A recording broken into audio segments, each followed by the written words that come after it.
Umaga sa Baryo Lokasyon. Harap ng bahay ni Luna.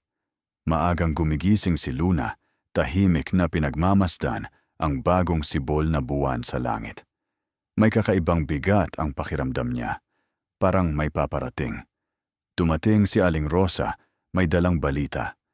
Luna, bumalik na raw ang mga anino sa bundok, sa paaralan lokasyon, silid-aralan. Hindi makapag-focus si Luna sa klase. Napapansin siya ni Mateo, tahimik pero mapagmasid.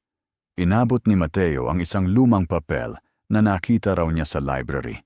May simbolo ng buwan, nakapareho ng panaginip ni Luna. Nagkatinginan sila. May hindi sinasabi, flashback lokasyon. Panaginip/alaala. Bata pa si Luna. Hawak ang kamay ng kanyang ina. Naririnig ang babala. Kapag muling nagdilim ang buwan, ikaw ang pipili. Sa bundok lokasyon, paanan ng bundok, dapit hapon. Umaakyat si Luna mag-isa. Lumalakas ang hangin, gumagalaw ang mga puno. May nakikitang anino, hindi malinaw kung tao o hindi. Narinig niya ang sariling pangalan na binubulong ng hangin. Lihim ni Aling Rosa lokasyon. Lumang kubo, si Aling Rosa ay nagdarasal sa harap ng altar ng buwan. Inilabas niya ang isang kwintas, kapareho ng suot ni Luna sa panaginip.